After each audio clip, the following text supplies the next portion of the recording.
Bem-vindos a mais um vídeo de dicas do Treina Web. Meu nome é Elton Fonseca e eu vou mostrar como realizar validações personalizadas através de funções anônimas no Laravel.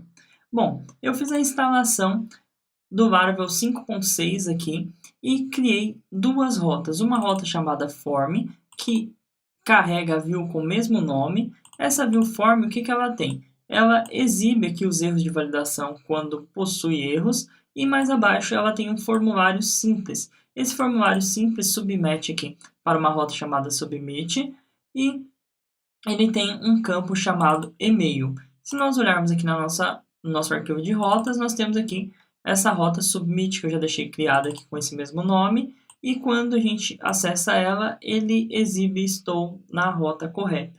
Se nós olharmos aqui na nossa aplicação e formos em /form, nós vamos ver o formulário simples e enviando, ele já está caindo na rota correta. Então, nós vamos agora iniciar a validação.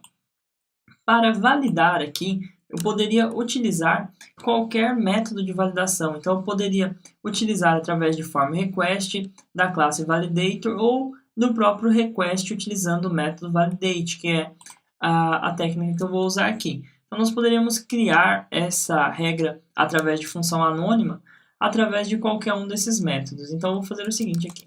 Eu vou utilizar a classe request, que é a que fica em Illuminate HTTP request. Ok, veja que quando eu faço isso, automaticamente o Visual Studio Code adicionou o use da classe aqui. Se ele não adicionar, basta você fazer isso aqui manualmente. Então, eu vou chamar aqui a minha variável de request. Aqui dentro da rota, eu vou utilizar a variável request, utilizando o método validate. O método validate recebe um array com a lista de regras. Então, aqui dentro desse array, nós vamos passar o campo que a gente quer validar. Então, o campo e-mail. E para esse campo e-mail, nós vamos passar aqui a lista de regras. Ok, até aqui, nada de novo. Então, eu posso passar aqui uma regra, por exemplo, de que é obrigatório aqui o campo e-mail. Então, eu poderia passar aqui, por exemplo, que ele deve ser um e-mail válido. E em uma dessas posições aqui de lista de validação, eu posso passar a função anônima, que é para a criação da regra personalizada. Então, aqui eu vou chamar uma função normalmente, como eu chamaria qualquer outra função, e aqui dentro eu vou fazer a validação. Essa função anônima ela vai receber 3 argumentos. O primeiro é o nome do atributo, então eu vou chamar aqui de attribute. O segundo é o valor que foi digitado, que foi enviado ali na requisição. E o terceiro é um callback, que nós vamos utilizar ele caso a nossa validação falhe. Então, aqui dentro da regra de validação, eu posso fazer qualquer validação que eu precisar, basta quando ela falhar eu retornar aqui o fail. Ok? Vamos lá. Aqui no exemplo, vamos supor que eu não quero que o meu e-mail seja nunca full@bar. Então, eu vou vir aqui, vou pegar o value e vou verificar se ele é igual full@bar.com. Se for esse endereço, eu quero que dê erro de validação. Então, aqui eu vou dar um return e vou retornar o meu callback, que é o argumento fail, que eu chamei ali com esse nome. Para ele, eu passo o nome que vai ser exibido para o usuário, né, a mensagem que vai ser exibida para o usuário quando a validação falhar. Então, aqui no caso, eu vou fazer o seguinte, vou dizer o campo e vou utilizar aqui a variável attribute. Então, o campo e-mail não pode ter o endereço full@bar.com. Então, essa é a mensagem que o usuário vai ver quando der erro de validação.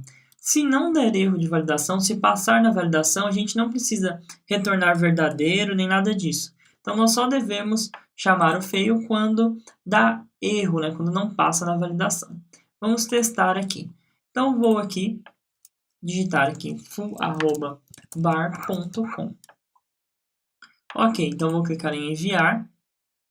Veja que ele falou, o campo e-mail não pode ter o endereço, ou seja, ele já caiu ali na nossa regra de validação. Certo? Essa validação ela é bem legal quando você precisa criar uma regra de validação personalizada que vai ser utilizada apenas uma única vez. Então, ao invés de você ter o trabalho de registrar uma regra para utilizar uma única vez, ou até mesmo de criar uma classe de validação, como eu também já mostrei em uma dica aqui no Treina Web, você apenas utiliza ali uma função anônima e cria diretamente a sua regra de validação.